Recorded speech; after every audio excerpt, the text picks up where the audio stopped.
So, if you think you need to book a flight to Japan or somewhere far away to see incredible flower seasons, think again.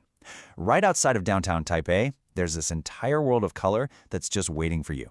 And the best part is, it completely changes with every single season. Okay, let's dive into this amazing year-round floral paradise. And that, right there, is the absolute magic of this escape. It's not just about getting that perfect picture for Instagram. It's a full-on sensory experience. It's about feeling that crisp mountain air, tasting some incredible local food, and then you just look around and realize you're standing in the middle of a literal ocean of blossoms. And that's exactly what we're going to break down today.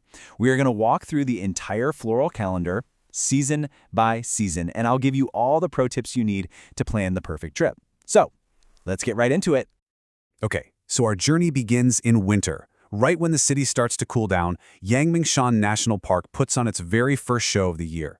Think of it as this delicate, elegant opening act that totally sets the stage for the explosion of color that's still to come.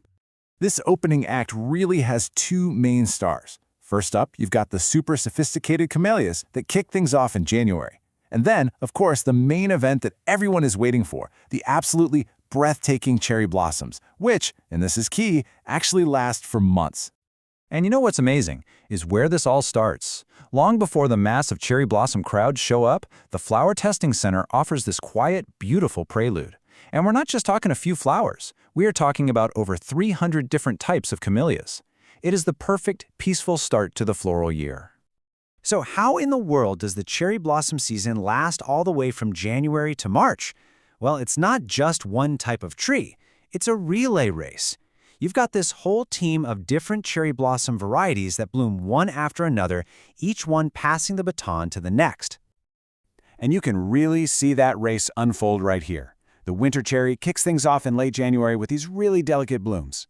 Then, come February, the Taiwan and double-flower cherries jump in with these deeper, richer pinks.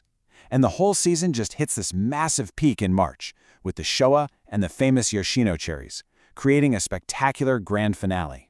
It's just an incredible, months-long performance. All right, so after the quiet elegance of winter, the mountain just absolutely explodes with life. Spring and summer? Oh, they are all about vibrant colors and these vast rolling fields of flowers. It's a whole different vibe. And the main stage for this whole spectacle is an area called Zuzuhaihu.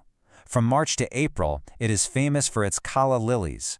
Then, from May to June, it completely transforms for hydrangea season. And even into late summer, the daylilies are there to keep the show going. So what even is Zuzuhu? Well, it's not just some random spot on the mountain. It was actually a lake formed by lava flows centuries ago. And this crazy geological history created this unique basin with a cool, misty climate, which just happens to be the exact conditions these beautiful flowers need to thrive. And the transformation, it's just stunning. In the spring, you're surrounded by this serene, almost minimalist sea of white calla lilies, but then you come back a couple of months later to the exact same spot, and it's a completely different world. We're talking an explosion of rich blues, purples, and pinks from these giant clusters of hydrangeas.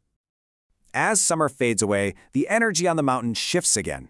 Autumn isn't about those bright, bold colors. No, this is about a serene, sweeping landscape that just feels like nature's golden hour. The star of the autumn show is silvergrass, or mangao. From October all the way through December, it just covers the mountains, peaks, and grasslands. The best spots to see this are these wide-open spaces like Qingtiangong and the trails around Lengshuikang. But here's where it gets really cool. There's some incredible science behind this view. As the autumn winds pick up, this silvergrass sways in these massive, silvery waves. And the silvergrass here has a secret. The steam from the volcanic sulfur vents actually gives the flowers this distinct reddish tint, creating a color you just won't see anywhere else. How cool is that? Okay, you're inspired. You know exactly which season you want to see. But how do you actually make it happen without all the stress? Let's get into the practical, must-know tips. So, first up, how do you even get there? You've really got two choices. Driving gives you total flexibility, but be warned. On weekends, you're going to hit traffic controls, and finding parking is a real nightmare. That's why public transit is almost always the way to go. It drops you right in the middle of the action, completely stress-free. So, this time window is absolutely crucial. If you're thinking about driving your own car up the main road, Yangtze Boulevard, on a weekend or a holiday, you have to know about the traffic control. Generally, the restriction for going up the mountain is from 7 a.m. to 4 p.m. Don't forget that. Now, taking the bus might sound complicated, but trust me, it's super straightforward. Step 1. Just get yourself to a major MRT station like Shilin or Beito. Step 2. Look for the special flower season buses. They're always clearly marked. And Step 3. This is the real pro tip. Use a local transit app to see exactly when the next bus is coming so you're not just standing around waiting. All right, let's do a rapid-fire round and answer the biggest questions. Do you need reservations? For the park itself, nope. For some of the private farms in Juzihu, it's a good idea to check. Are there fees? The national park is totally free, but the private farms usually have a small entrance fee. And most importantly, how do you know if the flowers are even blooming? Easy. Check the official Flower Festival's Facebook page before you go for the absolute latest updates. So, to wrap this all up, if you remember anything, remember these 3 things. First, Yangmingshan is not just a spring destination, it offers a totally unique spectacle every single season of the year. Second, it's about the whole experience, the food, the scenery, the atmosphere. And third, plan your transportation. Seriously, take the bus on weekends. It will make your day 1,000 times better.